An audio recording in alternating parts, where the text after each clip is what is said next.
voir le premier col, effectivement, c'est magnifique, hein, avec le cirque de Comble-Laval.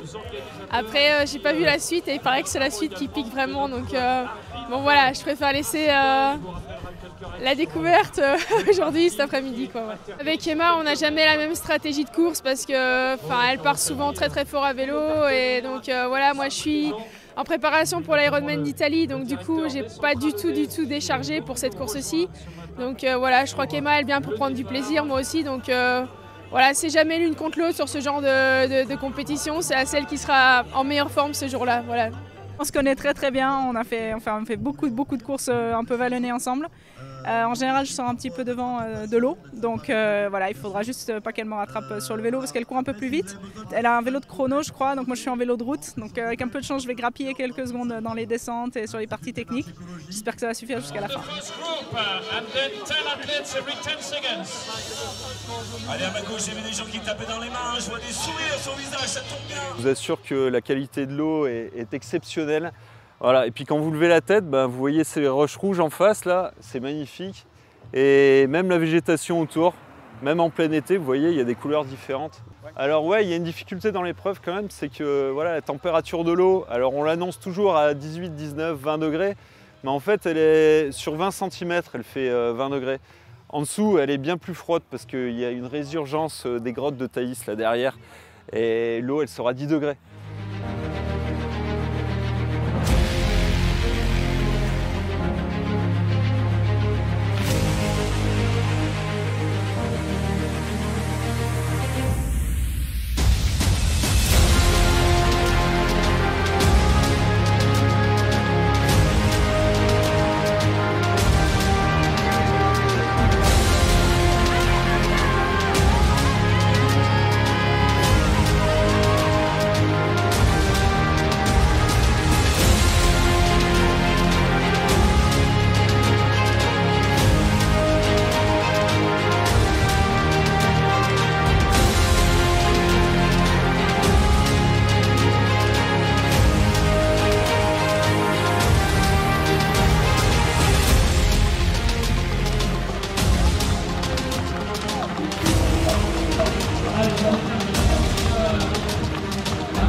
Nous sommes complètement ravis d'accueillir tous ces triathlètes qui nous font confiance pour la 3e année consécutive, avec effectivement un plateau d'athlètes internationaux qui eux aussi reviennent régulièrement. Alors ce ne sont pas forcément les mêmes, mais de bouche à oreille, je pense que notre parcours plaît énormément et ces athlètes-là nous font confiance et viennent se disputer la bataille qui sera féroce aujourd'hui, c'est certain.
Nous voilà sur le premier point spectaculaire de ce parcours, à peu près 2 km avant le sommet du col de la Machine.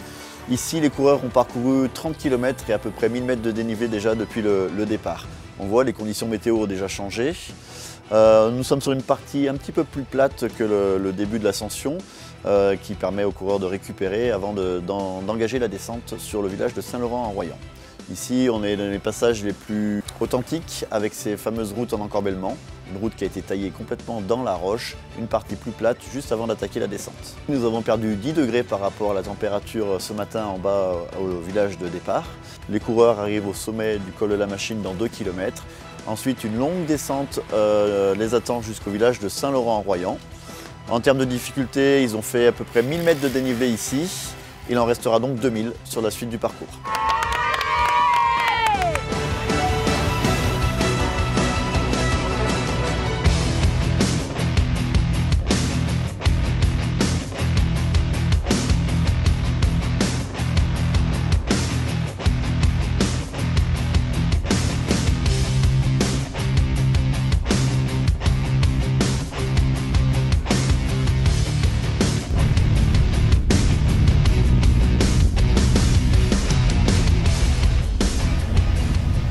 Nous retrouvons ici au kilomètre 60. Nous voilà à peu près à mi-course à cet endroit-là.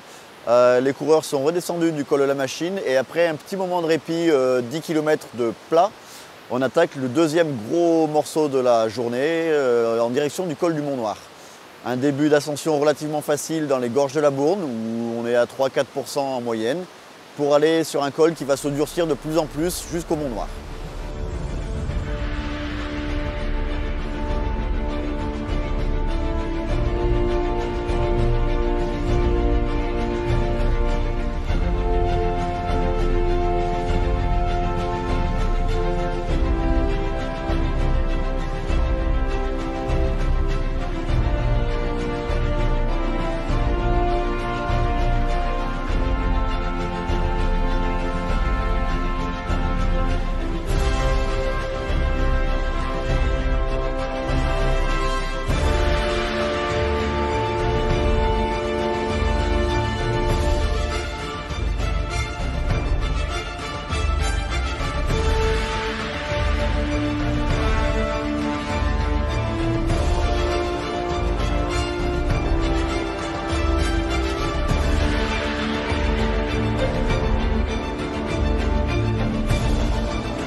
On peut le souligner quand même, parce que ça ne doit pas être facile avec la ceinture. Il rajoute quelque chose. Ah oui, la casquette et c'est parti. Applaudissements s'il vous plaît. Qui rentre en deuxième position. Voilà, il a confirmé la deuxième place que Lionel nous avait annoncé tout à l'heure. L'écart a juste grandi. Le Belge qui a vraiment fait une fin de parcours vélo ultra rapide. So the guy for qui aime ces profils montagneux et montagnards qu'on a pu trouver et qu'ils ont pu trouver dans le Vercors aujourd'hui. Et Eric qui repart, le voilà. Il a l'air en tout cas. Non, il arrête. Ok. Alors, on s'en était douté un tout petit peu. On va peut-être. Qu'est-ce qui t'arrive? C'est chez nous? Il y a 25 secondes à peu près entre les deux athlètes au moment de la transition. Alors que notre quatrième garçon passe en course à pied, la bagarre chez les féminines est lancée, Jérôme. Eh bien, Alex qui vient de poser donc le vélo, Emma qui se met juste à côté. Alors on voit que Alex n'a pas opté pour des lacets élastiques, des lacets. Une transition un poil plus rapide, il me semble, pour Emma.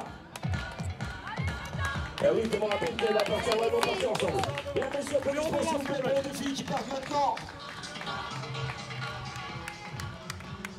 Alors que Sébastien Perron vient de faire son entrée dans la zone de transition.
pas trop l'habitude de voir ce paysage-là en courant.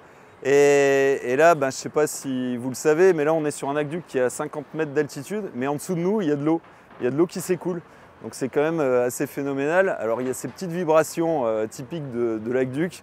Et c'est assez particulier pour les coureurs parce que voilà, ces vibrations, drôle d'ambiance, on entend le speaker en bas. C'est quand même voilà, assez exceptionnel. Et je pense que la plupart sont contents.